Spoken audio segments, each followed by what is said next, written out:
ថាបាត់បង់ពេលគិនថានឹងត្រូវឃ្លានពីមនុស្សកំពុងពេញស្រឡាញ់ទោះជាមនុស្សចូលចេញមាននឹងមិនព្រមចងចាញ់តែលើទៅជាចងចាញ់សេចក្តីស្នេហាដោយកំបិតកំពុងចាក់ជាប់ចំបេះដូងលើកដំបងដែលមនុស្សម្នាក់នេះស្គាល់ក្តីឈឺផ្សាមានរឿងខ្លាំងទួងខំជំនឿក៏ចាញ់វាសនាទឹកភ្នែកហូរចូលកែវស្រាបនថែមរលវិញសុំមើលភ្នែកអូនសុំមើលជាលើកចុងក្រោយសុំមើលឲ្យហើយមើលឲ្យឆ្អែតមុនយើងបែកគ្នាជួបគ្នាលើកនេះគឺជួបជប់លៀងលាគ្នាជួបលើកចុងក្រោយហើយបែកគ្នាដើរផ្លូវរៀងខ្លួនថ្ងៃក្រោយបើជួបត្រូវធ្វើជាមនុស្សមិនធ្លាប់ស្គាល់មានសិទ្ធជួបផ្ទាល់សុំខំត្រឹមជួបគ្នាใจដនយើងអាចយល់ញឹមរាំងទាំងមិនអាចបង្ហាញអារម្មណ៍ត្រឹមគួរសុំក្នុងនាមមនុស្សមិនសូវស្និទ្ធស្នាលជុំរៀងលាគ្នារួចធ្វើជាមនុស្សមិនធ្លាប់ស្គាល់គ្នាសុំខំវេលាអាចខ្លាយជាឱសថព្យាបាលយើងលើកែវស្រាជុលគ្នាកាត់ផ្ដាច់អារម្មណ៍ស្នេហាសុំខំថាជួបនាងថ្មីដែលល្អជាង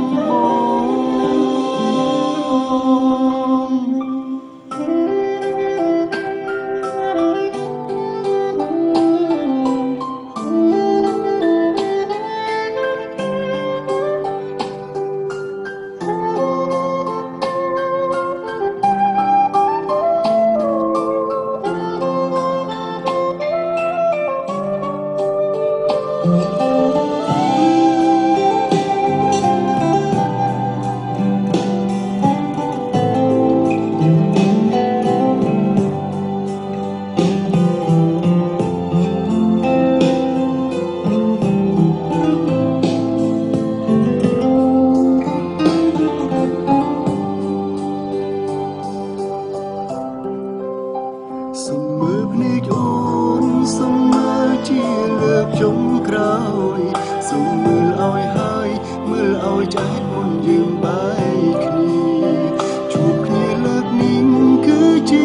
ពិធីជប់លៀងលាគ្នាជួបចុងក្រោយហើយបែកគ្នាដើរផ្លូវរៀងខ្លួនថ្ងៃក្រោយបើជួបត្រូវធ្វើជាមនុស្សមិនធ្លាប់ស្គាល់គ្មានសិទ្ធជួបផ្ទាល់សុំខំត្រឹមជួបគ្នាใจដនយើងអាចយល់ញឹមរាំងទាំងមិនអាចបង្ហាញអារម្មណ៍ត្រឹមគួរសុំក្នុងនាមមនុស្សមិនសូវស្និទ្ធស្នាលជុំរៀងលាគ្នារួចធ្វើជាមនុស្សមិនធ្លាប់ស្គាល់គ្នាសុំខំវេលាអាចខ្លាយជាឱសថព្យាបាលយើងលើកកែវស្រាជុលគ្នា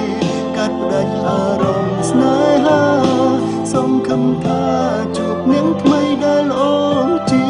ងបងថ្ងៃក្រោយបើជួបត្រូវធ្វើជាមនុស្សមិនធ្លាប់ស្គាល់មានសិទ្ធជួបផ្ទាល់សុំខំត្រឹមជួបគ្នាใจដនយើងអាចយល់ញឹមរាំងទាំងមិនអាចបង្ហាញអារម្មណ៍ត្រឹមគួរសុំក្នុងនាមមនុស្សមិនសូវស្និទ្ធស្នាលជុំលៀងលាគ្នារួចធ្វើជាមនុស្សមិនធ្លាប់ស្គាល់គ្នាសុំខំវេលាអាចខ្លាយជាឱសថព្យាបាលយើងលើកកែវស្រាជុលគ្នាកាត់ផ្ដាច់អារម្មណ៍ស្នេហាសុំខំថាជួបនាងថ្មីដែលល្អជាងបងយើងលើកកែវស្រាជុលគ្នាកាត់ផ្ដាច់អារម្មណ៍ស្នេហាសុំខំថាជួបនាងថ្មី